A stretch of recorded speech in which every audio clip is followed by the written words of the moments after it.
Good afternoon, guys. Welcome back. Yesterday, I asked you guys to take a screenshot of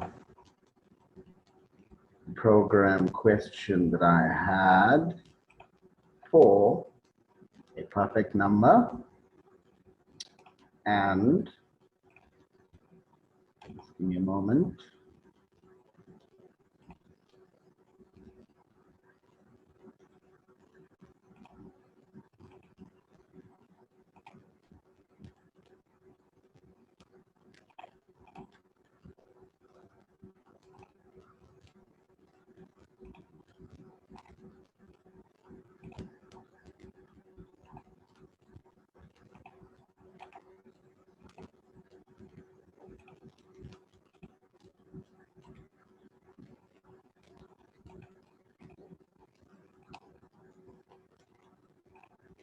Okay, this is what we were looking at yesterday.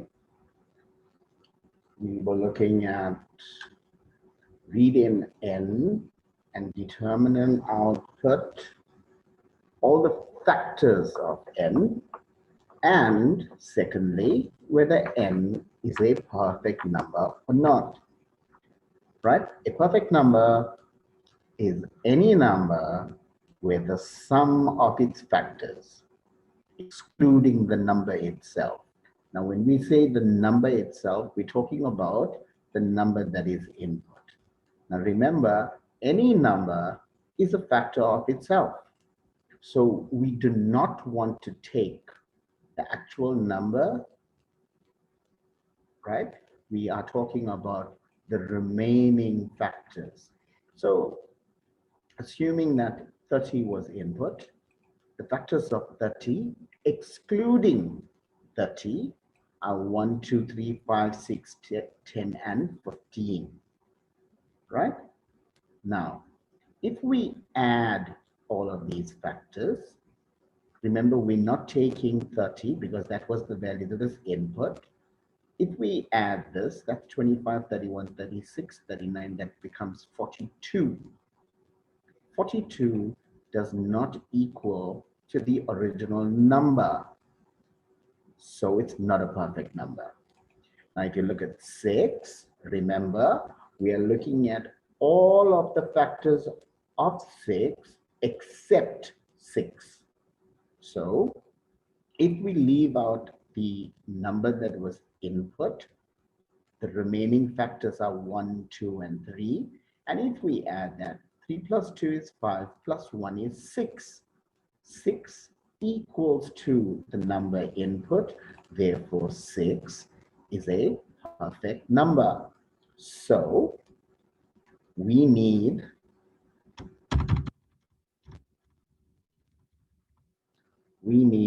to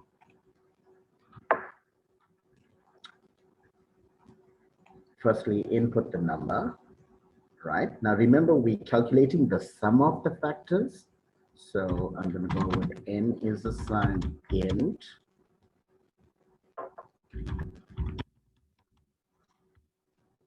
input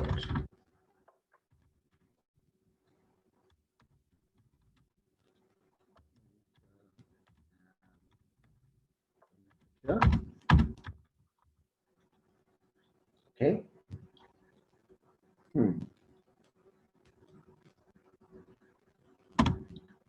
Right, so we are inputting a number. The user is going to enter an integer. We have to find the sum of the factors of the number, excluding the number itself. Now, there are 3 ways of actually doing this. The first way, which is the simplest way, sum is assigned 0 because remember, we need to find the sum of the factors. We need a for loop to count from 1 to n. So x in range 1 comma n plus 1. Remember, I told you if n is 6, it's going to go from 1 to 5. right? Now this is the first way, right? Now, if n mod x equals 0, so if I divide n by whatever the value x has, and if I get a remainder of 0, that means x is a factor of n. Now, if x is a factor, right? If x is a factor, then I'm going to come here and say sum is assigned sum plus x. And that's it. That will calculate the sum of the factors. Now, before, this is outside of the loop. Before I do anything else, I'm going to come here and say sum equals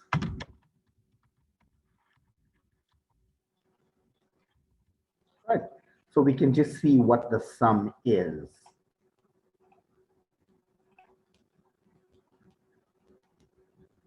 Okay, so I'm going to enter the number 30, and this should be 72, right? Now, why is it 72? Because it's adding the 30, it's adding the n. So if I wanted to not take n into account, I'll come here and say sum is assigned sum minus n. That means n is a factor of itself. I'm removing that from the sum. Now, if I run this, I should get 42 if I enter 30. All right. Okay.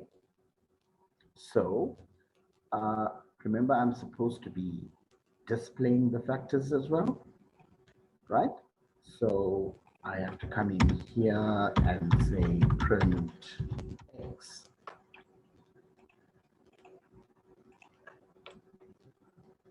Okay, so 30, here are your factors. And if we add these numbers, excluding, remember we subtracted n from the sum, that would give us 42. Now, what am I supposed to do with this? I'm just displaying the sum, right? What am I supposed to do with this? I'm supposed to check now if sum is equal to the original number that was input. Now remember, the original number input,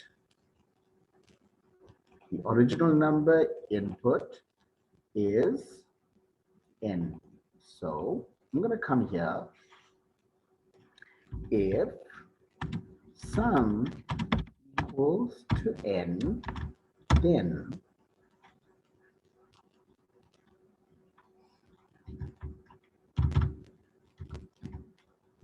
my message variable, guys, empty string. If sum equals n, then message is assigned perfect number. Else assigned not a perfect number. All right. So let's go and run it and check now. Okay.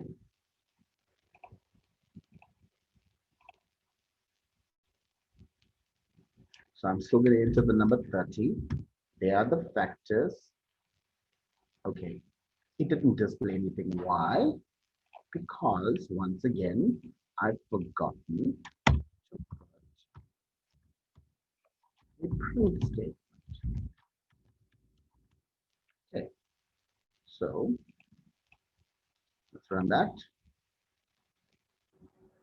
Okay. 30. The sum is 42. 42 does not equal to the original number. It's not a perfect number. Let's go and try 6. Check it out, guys. It's adding 1, 2, and 3. Sum is 6. It is equal to the original number. Therefore, it is a perfect number. Okay, now I told you there are 3 different ways of actually doing this. That means, you see this line here where I'm subtracting the original number n from sum? Why should we do that when we cannot even take that number into account? So check this out. I'm going to remove this line, right? So I'm not subtracting it. And I can come here and say, and x does not equal, remember that's does not equal n. So it will, if x is a factor of n and x is not equal to the original number input, then only will it display the factors of n, right? So it's not taking the actual value into account. Only if x does not equal to that number, then only it would calculate the sum. So if I go and enter 6 again, see, you'll notice that the 6 is not displayed here. Sum is 6, it is a perfect number. Okay, so I got rid of one line. I don't have to subtract the n from sum if I make sure that when x is a factor of n, x also does not equal to the number that is input. That's the second way, guys. The third way is much simpler. Remember, I told you that any number is a factor of itself. Now, what does range do, guys? Right, I'm just going to put in here. I said range 1,6. Let's try 6, right? It's going to start at 1, and what's the last value it will take on? It will take on 1 less than this, which is 5. So instead of having n plus 1, take out the plus 1. So if n is 6, it's only going to go from 1 to 5, and I do not need the and part. So if I enter 6, x will take on 1, 2, 3, 4, 5. That's it. So take a look at that, and let's check if it works. Okay, 6, and it works. So 3 different ways, guys, right? So we could have n plus 1. We could put an and over here. So I'm just going to go make an alternate. It could be if n mod x 0 and x does not equal to n. That's if the statement is like this: for x in range 1, n plus 1. So these 2 statements will go together. Can you see that? So I could either have it with these 2, or I could have it with those 2. So you need to understand that, like I've been telling you from the beginning, for any problem that we have to solve by writing a program, there are many different ways of doing it, and all of them could work.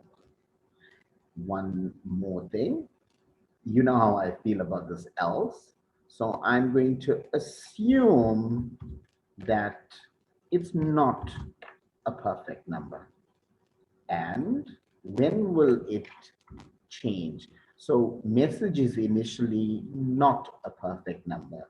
It will only become perfect number if the sum of the factors equals to the number input. And if we run this, remember I told you 6 is a perfect number, and so is that.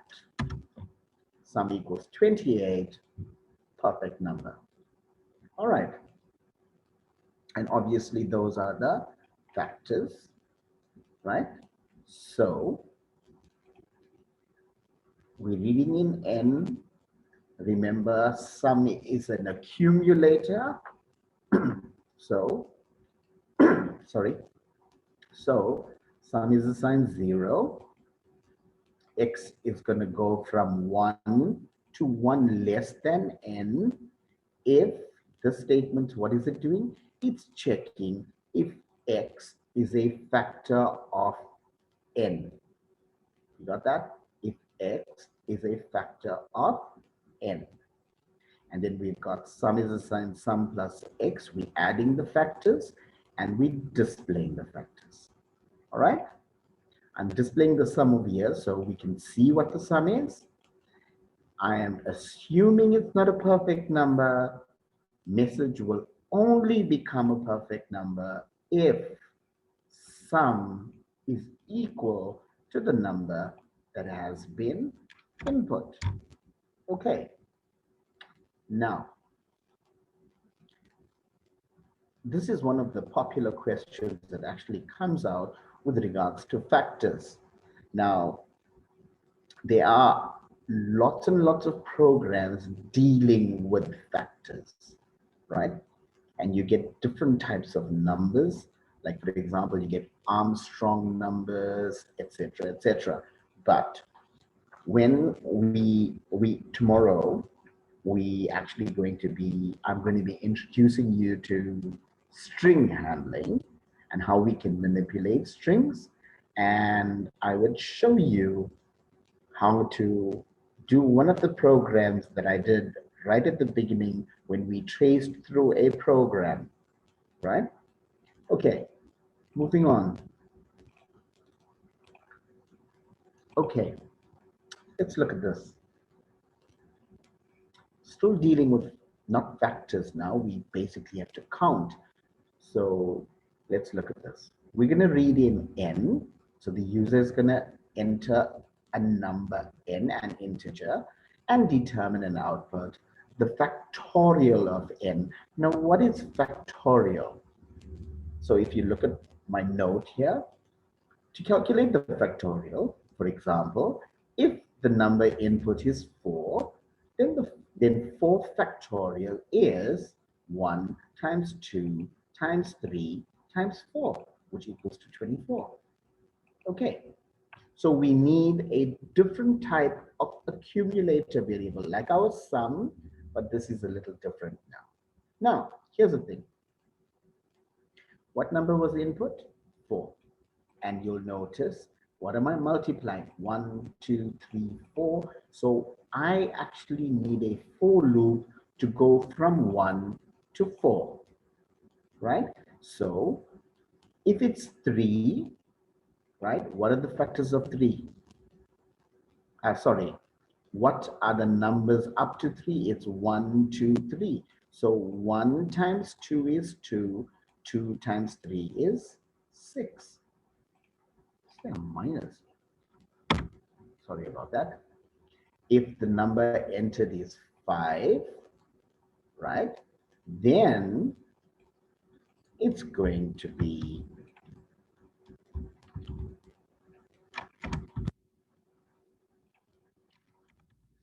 that.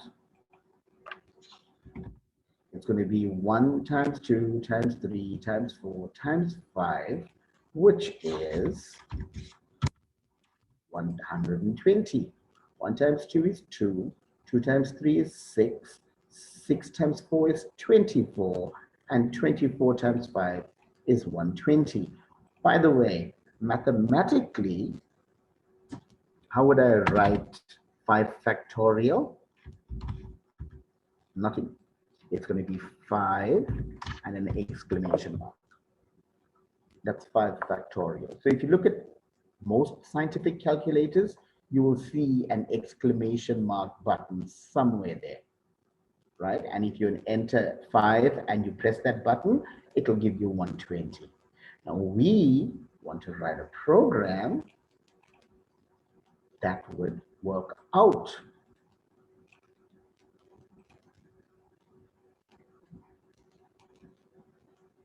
Okay, just give me a moment, guys. Um,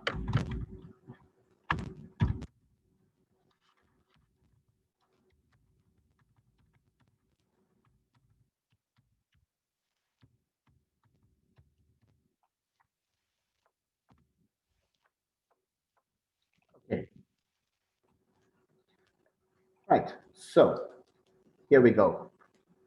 Okay, we need to input a number. So n is assigned. I'm going to cast it as an integer.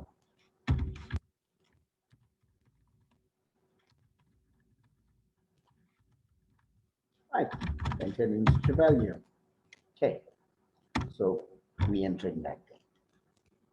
Now remember, we need to calculate the product. Now remember, product is what? Product is multiplication. So remember in our previous program, we initialized sum to 0 before the loop. All right, let's try that out. I'm going to call it product is assigned 0. I need a for loop to go through to count from 1 to n. So that's going to be 4x in range 1 comma, and remember I need to add 1 there. Right. Okay, so now that is going to, if I enter 3, it's going to go, x is going to take on 1, x is going to take on 2, and x is going to take on 3. Then I come in here and I'm going to say product is assigned product times x. That's it. Okay, now I'm going to print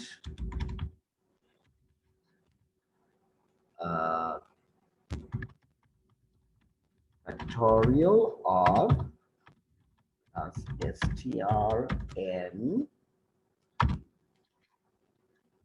plus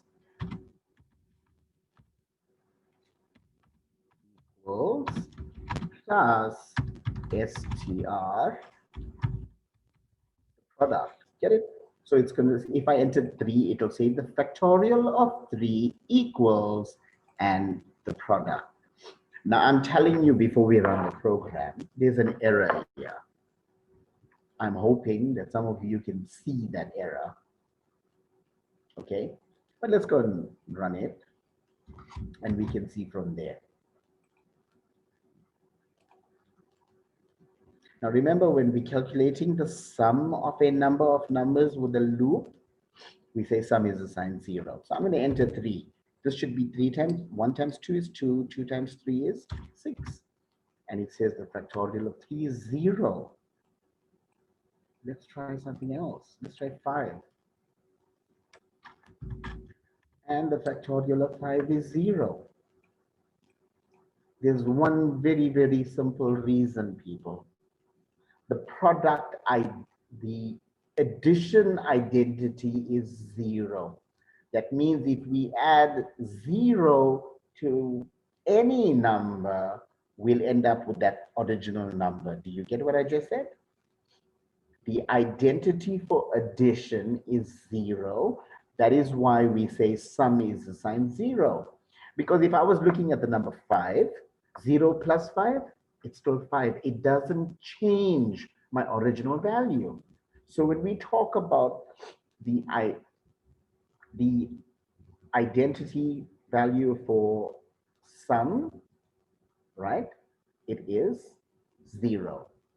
Now, for multiplication, what number must I multiply a number by so that the number stays the same? That means if I had the number 7, what must I multiply 7 by to still have 7? Yes, that's correct. It's 1. So whenever we are finding the product of a group of numbers, our initial value is 1. So product must be 1. So the first time when x is 1, it'll be 1 times 1, which is 1. When x becomes 2, 1 times 2, and product will become 2. When x becomes 3, 2 times 3, and it will become 6. So let's go run that. Okay, so 3 factorial is 6. Can you see that, guys? Sorry about that. If we enter 5, factorial is 120. Can you see that, guys?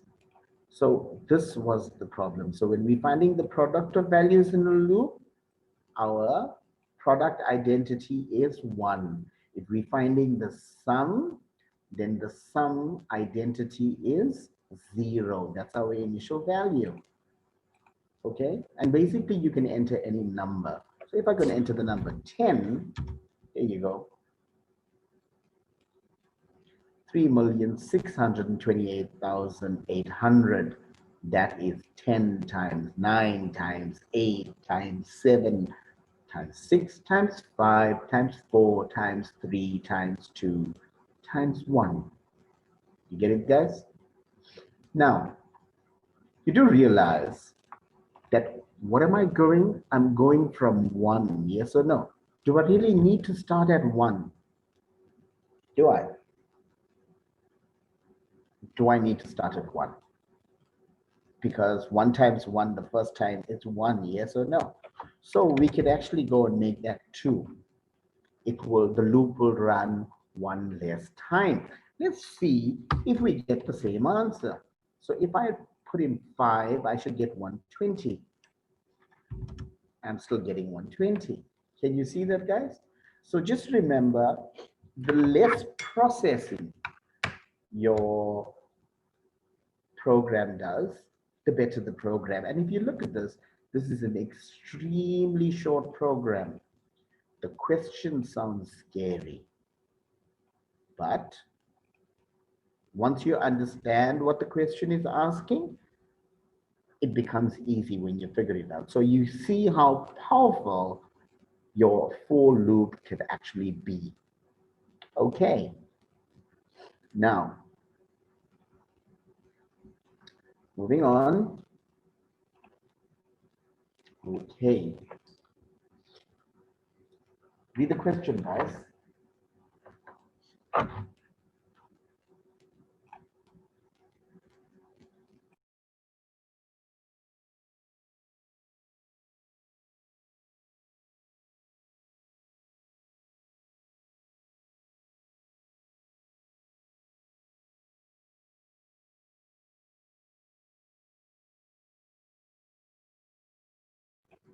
Right.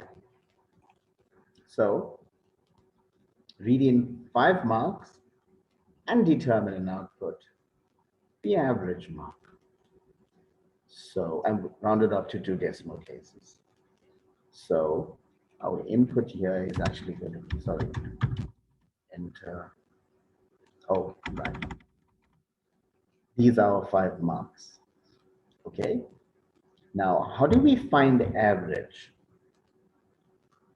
We find the average by finding the sum of all the numbers divided by the number of numbers. So how many numbers are there? 5.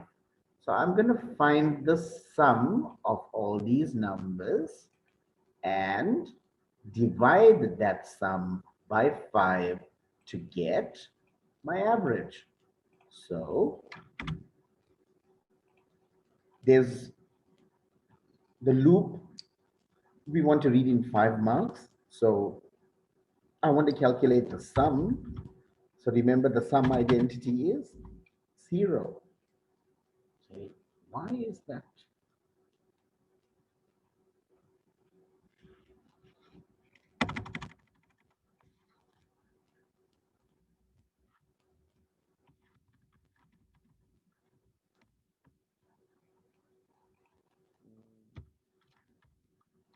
Let me call it that now, right? My loop first I'm going to put a trim statement here.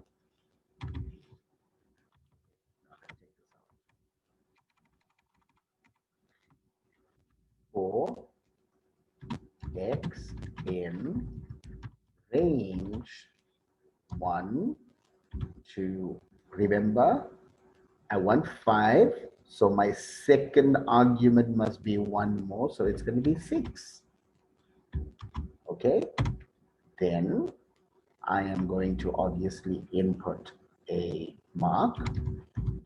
Now, this is a very important concept to understand because we actually have an input statement inside a loop. This is for the first time we're looking at that now, right? Where we could, now remember, we could have if statements inside a loop. We can have input statements inside a loop. Your loop is basically used to repeat a certain set of instructions. So everything inside the loop will be repeated. So I'm inputting in mark. So int input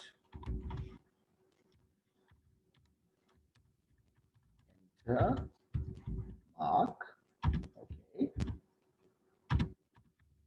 The user is going to enter the mark and sum is assigned sum plus mark.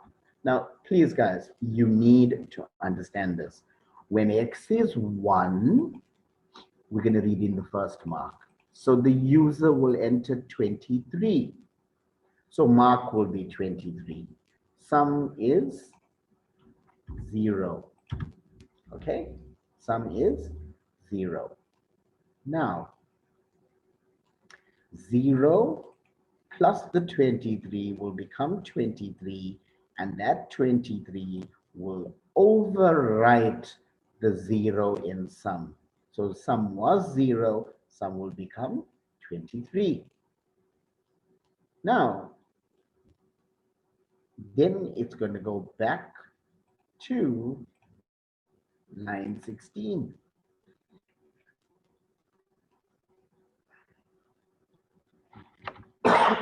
Sorry about that. Right? It's going to go back to line 16. X was 1. X becomes 2. So it's going to read in the second mark. Now remember, before the statement is executed, mark is still 23. Now when the user enters 45, 45 is going to go into mark and the 23 is overwritten. That means it's erased. So 45 will replace 23. In the same way, when we're reading in the next mark, 78 will replace 45, 91 will replace 78, 82 will replace 91. All right. So you need to understand that. So, okay, now, lines 17 and 18, lines 17 and 18 are inside the for loop. So that will be repeated 5 times. Now, I need to work out the average. So, average is assigned sum slash, remember it's the sum of marks divided by the number of marks. And the number of marks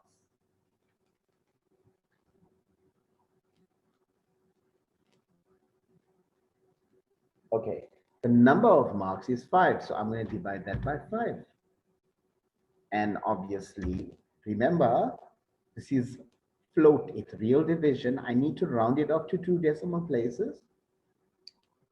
So, average is assigned round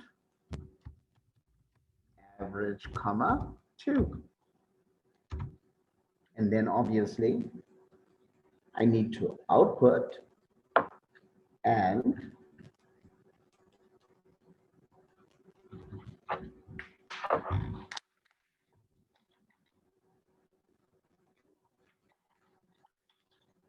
going to be print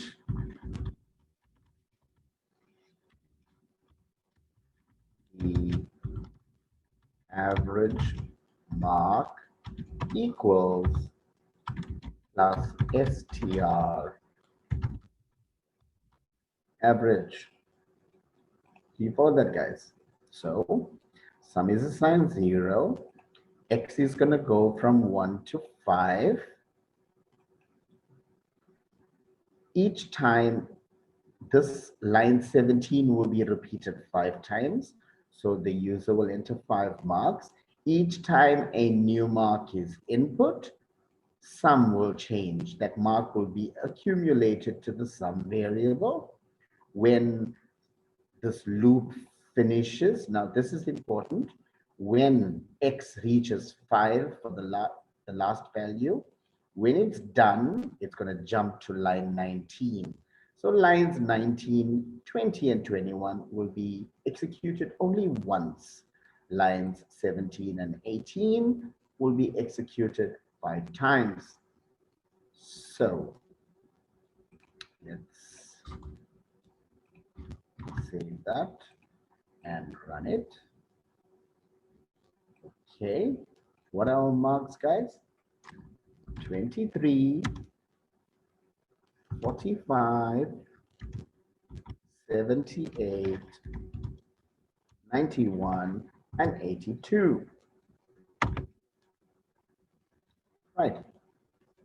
It's 2 decimal places, but because there's a 0 there, it drops it, all right? So 63.8. Can you see that, guys? Now, if you look at this, when the user is looking at enter mark, enter mark, enter mark, they don't know which mark they're entering. So we can make it a little more user-friendly. So you see where I've got this input statement, enter mark. I can go here and say plus, take that colon out from there, plus str x. So when x is 1, it'll say enter mark 1. When x is 2, it will say enter mark 2. Let's go and check it out. Okay, check it out. Enter mark 1, 23. Enter mark 2, 45. Enter mark 3, 78. Mark 4 is 91, and mark 5 is 82. Can you see that, guys? Okay, so, and we still get that. All right, so I hope you guys follow this over here. All right, now, each time I run this program, it's only going to allow the user to enter 5 marks. Now, we should actually write a program. So let's assume these marks are for a math test for a specific class. So this class only had 5 learners. We entered 5 marks. The next class has 10 learners. It means I must come here and change the 6. Then the third class has 12 learners. I must come back here and change that to 13, etc., etc. Now, that's not the best possible program, okay? Which brings us to this question. Now, if you look at this question, all right, read in n followed by n marks. Read in n followed by n marks. Now, what does that mean? That means we asking the user, please tell us how many learners in the class, and then it will allow the user to enter that many marks. So if you look at it, right, I am not going to type all this out again. I'm going to copy it because it's similar with a few changes. All right, so, okay.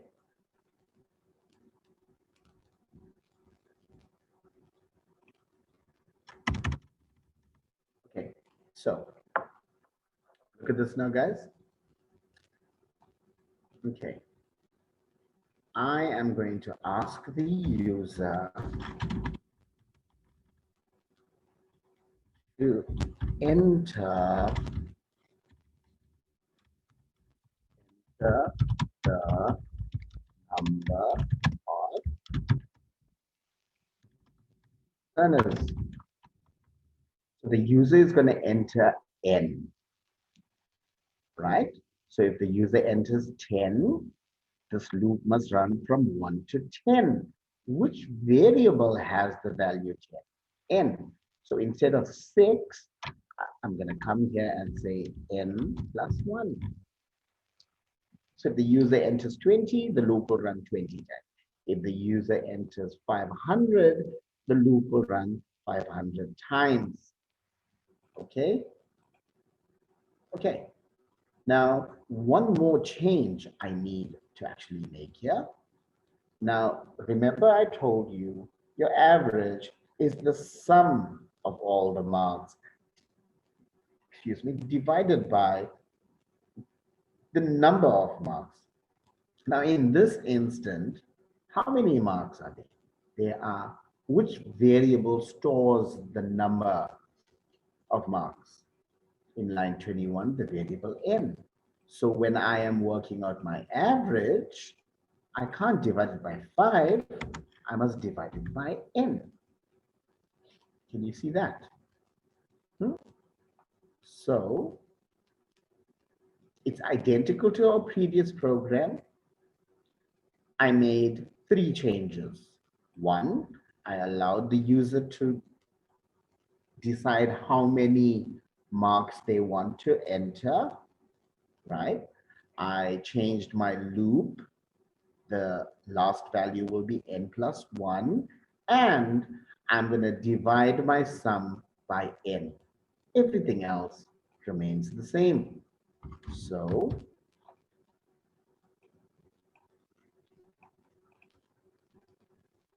if we run this, enter the number of learners. In this instant, it is what? 10. So let's go. Mark 1, 23. Mark 2, 45, 78, 91, 82, 61, 73, 85, 52, and 39. There's your 10 marks. And the average is 62.9. Can you see that, guys? Now, you could basically enter anything. Now we actually put control of the loop in the user's hands. So the next class only has 7 learners. Let's enter some marks. 51, 92, 63, 37, 43, 86. And the last mark, let's assume it is 39. 7 marks.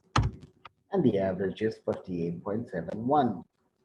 Right? Now you'll notice that this is a much more useful program than our previous program. Our previous program, it worked for 5 marks.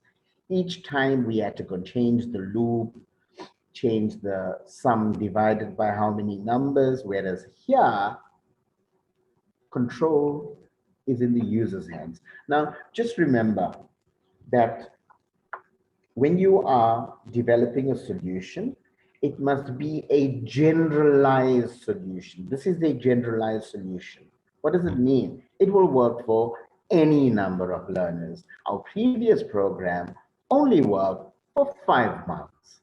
This works for any number of marks depending on how big the class is, or it depends on the user input. All right.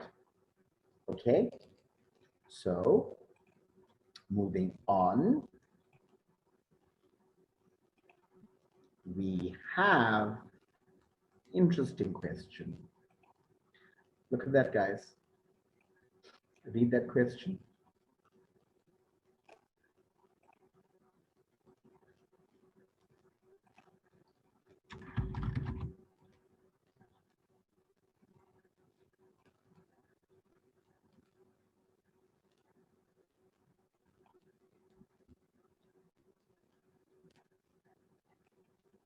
Okay.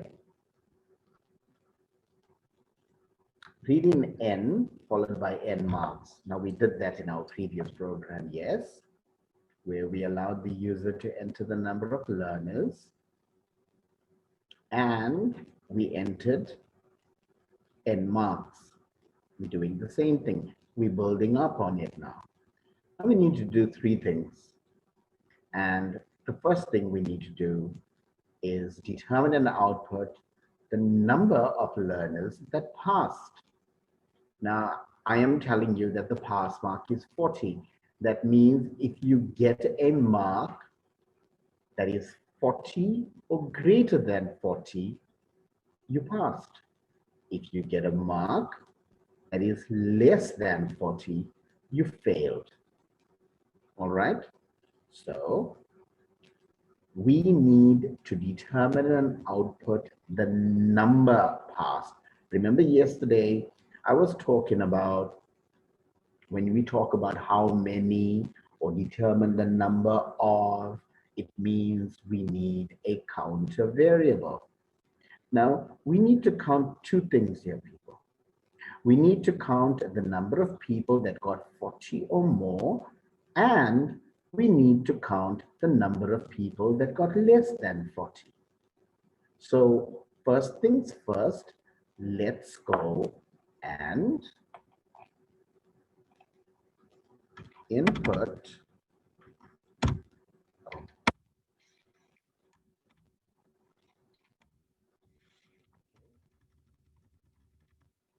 let's go and input or allow the user n is assigned int input the number of learners. Now remember, I need to count the number of people that passed.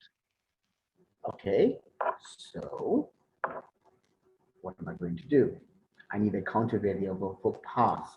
So I'm going to go with num passed is assigned 0. Remember I told you your counter variable will be initialized to 0 before the loop. So I'm going to come here and say for x in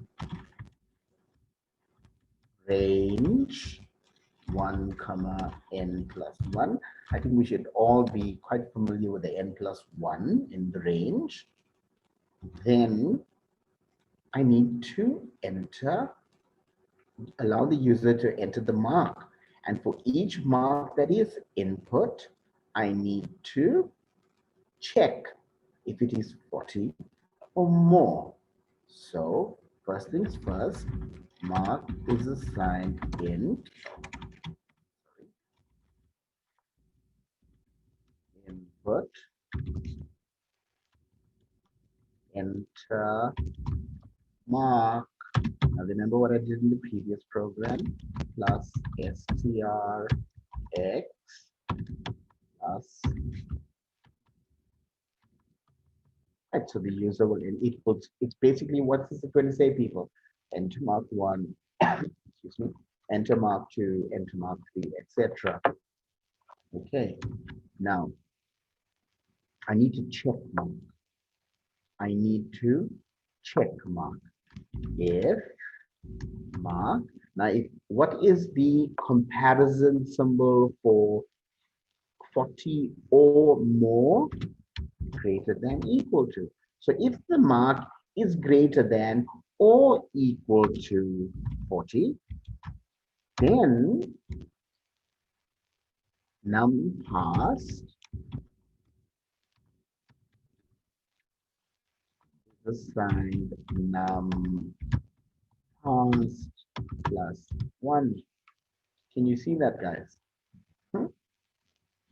I am just going to come out here and print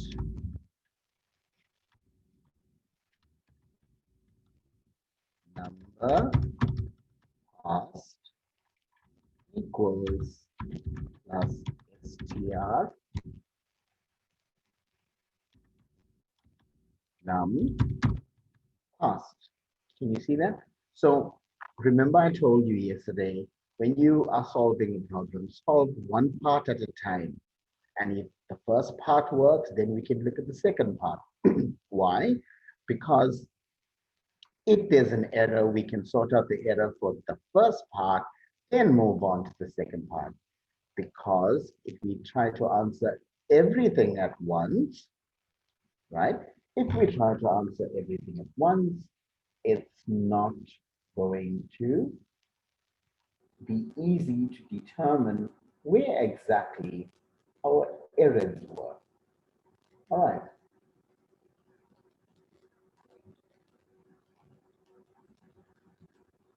Give me a moment, guys.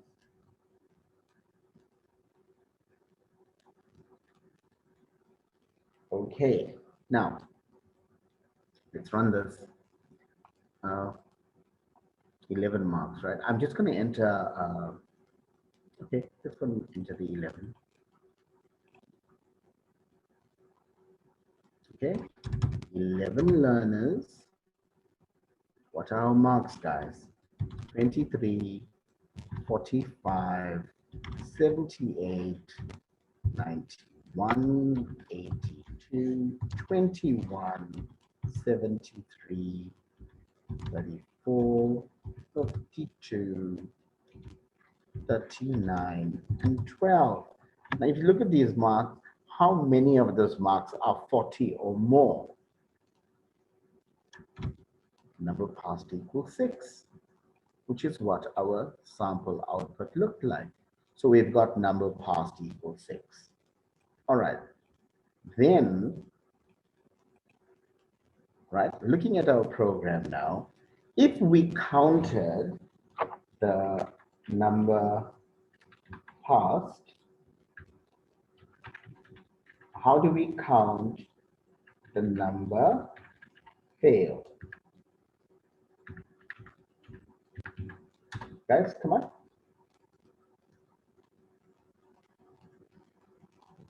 Right? So,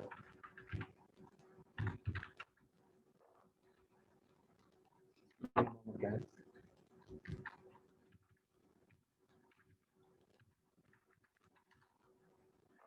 Okay. We need another counter variable.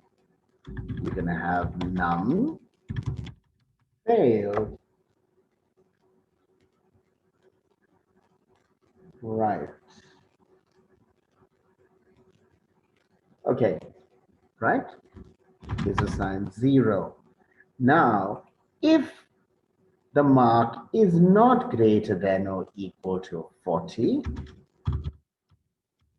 then I have an else, and num failed is assigned num failed plus 1. Can you say, I spelled that wrong, right? So if the mark is not 40 or more, then it's going to come here and it's going to count the number failed. So come here, print number failed equals plus str num failed. Now the number failed should be 5, right? Let's go and run that again. And we have 11 learners. And it's going to be 23, 45, 78, 91, 82, 21, 73, 34, 52, 39, and 12. There you go. And that's what it was. Can you see that, guys? So we have two counter variables. One is counting the number passed, one is counting the number failed. When does num passed increase by 1? When the mark is 40 or more. When is num failed increasing by 1? When the mark is less than 40. You got that, guys? Now, we need to work out the pass rate. Now, the pass rate, it's basically working out the percentage, guys. Like, for example, if you had 20 out of 25 for the test, and I asked you to work out your percentage, it'll be your mark, 20, divided by your total mark, which is 25, times 100. So, this is outside of the loop now, right? Let's call it pass. Is a sign, the number passed, passed, divided by, what's the total number of learners? Which variable stores the total number of learners, guys? It's n, because the user is going to enter n here, which is the total number of learners, times 100. That would make it a percentage. Then, one more thing, pass rate is a sign round pass rate, comma 2.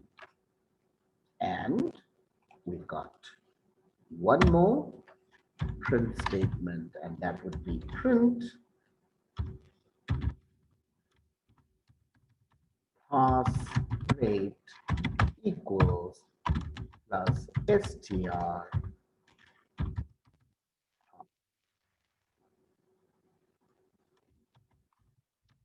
pass rate. Can you see that, guys?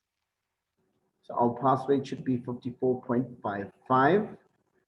Let's just go up back here, run that, save it, and it is 11, 23, 45, 78, 91, 82, 21, 73, 34, 52, 59, and 12.